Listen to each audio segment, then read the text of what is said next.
Assalamualaikum warahmatullahi wabarakatuh. Tabi pun, hai teman-teman semua. Jumpa lagi bersama saya Aldina Rahmawati dan Ani Absalubis dari mahasiswa Prodi Pemikiran Politik Islam UIN Raden Intan Lampung. Di sini kita akan membahas tentang komunikasi politik di era new media sebagai tugas untuk mata kuliah komunikasi politik yang diampu oleh Ibu Angga Natalia MIP.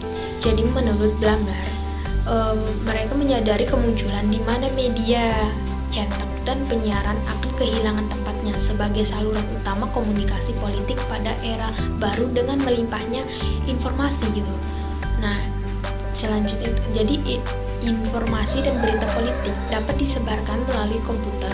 Mereka berpikir mengenai internet web dan teknologi komunikasi dengan kapasitas untuk mencapai arus informasi dua arah yang memungkinkan pengguna untuk mencari jenis berita tertentu. Selanjutnya, 3 generasi komunikasi politik. Yang pertama itu ada generasi retorika politik. Hampir seluruh pesan komunikasi politik diarahkan oleh kemampuan seni berbicara. Terus generasi kedua ini ditandai dengan kedominan peran di media massa yang belakangan kerap disebut sebagai media mainstream. Yang ketiga, ditandai dengan perkembangan new media. Hal ini sering digunakan menguatkan sosial media seperti situs jejaringan sosial dan weblog interaktif. Selanjutnya ada media baru dan karakteristiknya. Menurut Flee dan Terry, media baru itu dapat diartikan gitu perkembangan kemajuan teknologi media massa.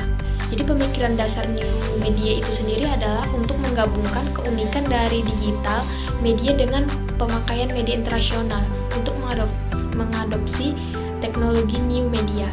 Nah, sedangkan menurut Lister, internet adalah kumpulan dari jaringan yang menghubungkan komputer dengan server secara bersama-sama.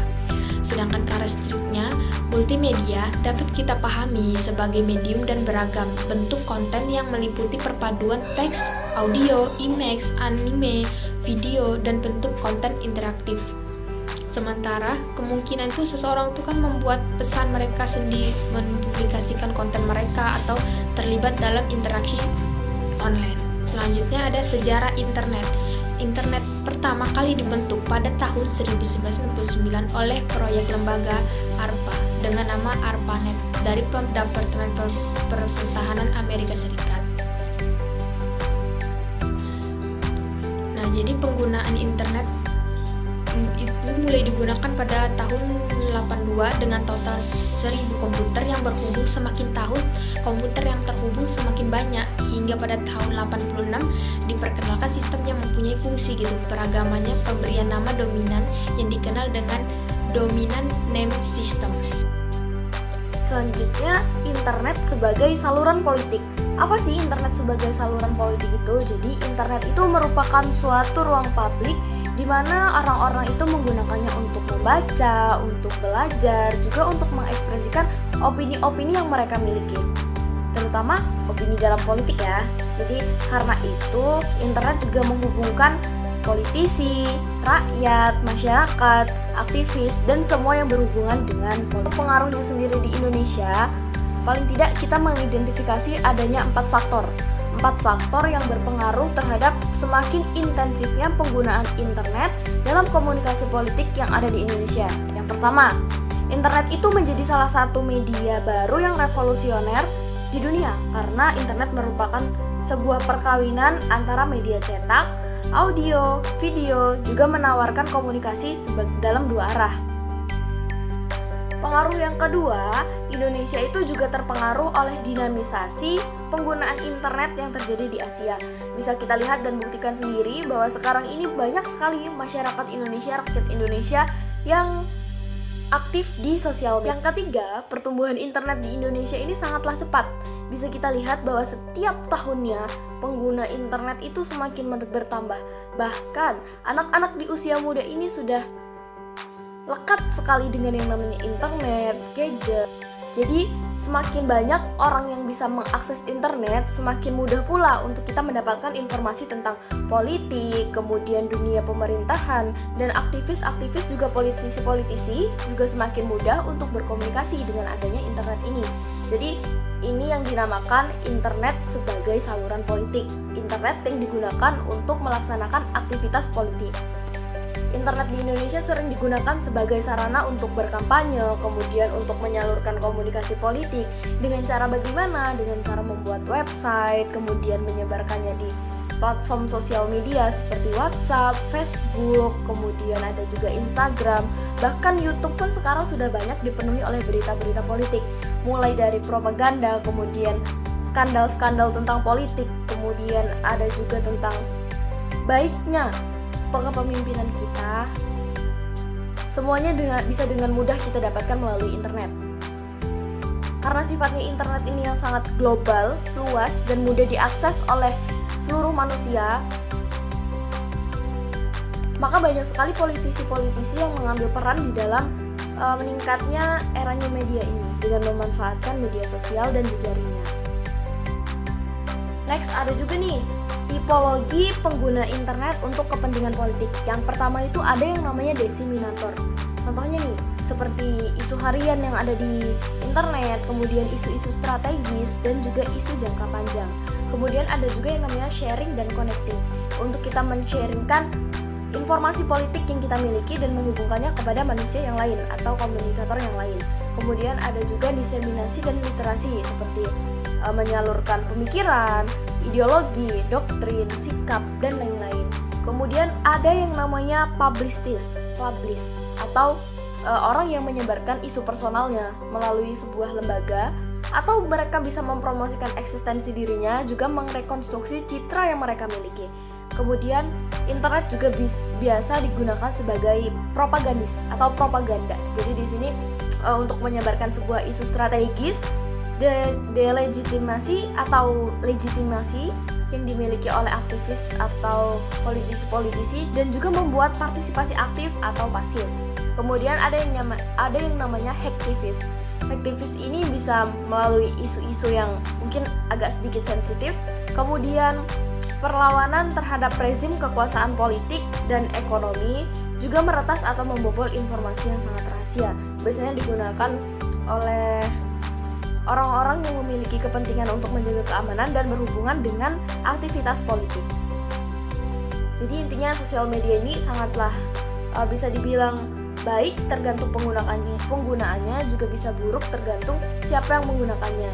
Dan untuk peluang-peluang yang dimiliki oleh sosial media sendiri ini, yang pertama tuh menyediakan peluang untuk berkomunikasi secara lebih banyak, juga membuka kesempatan untuk berkomunikasi secara langsung dengan khalayak tanpa harus kita susah payah untuk bertemu, untuk mengumpulkan massa gitu. Juga melalui internet juga bisa meningkatkan komunikasi secara cepat mengenai berbagai isu, terutama tentang politik.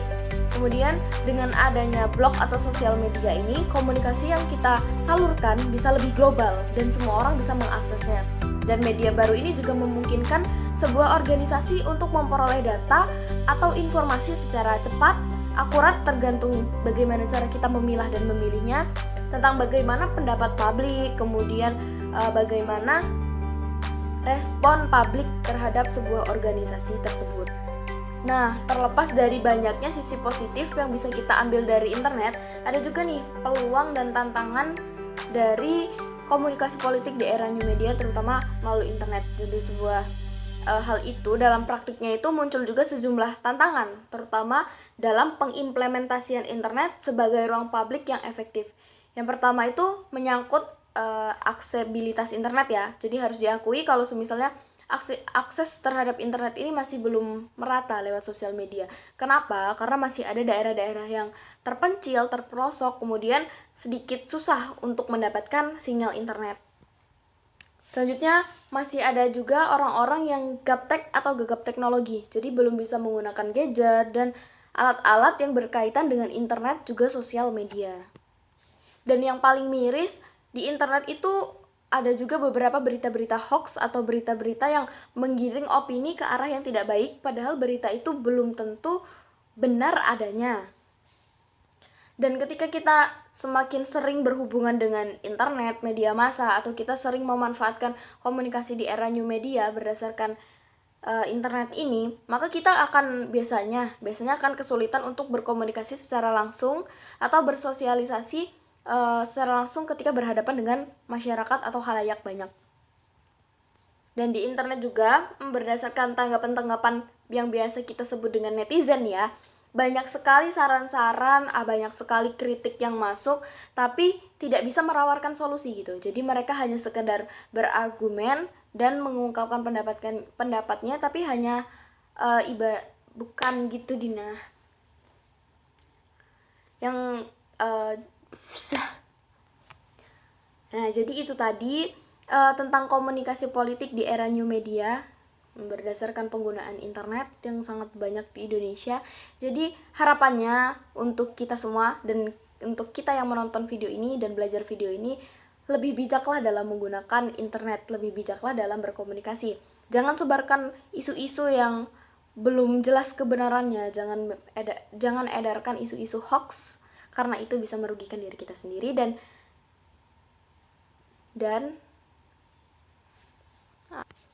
sebagai mahasiswa yang kritis, kita harus bisa untuk memilah berita apa yang patut kita sebarkan dan apa yang tidak patut kita sampaikan. Jangan pernah takut untuk berkecimpung atau belajar tentang politik, karena tanpa adanya politik, negara kita tidak akan berjalan, dan tanpa adanya kita, siapa yang akan menjalankan negara kita? Terima kasih, kami akhiri. Wassalamualaikum warahmatullahi wabarakatuh.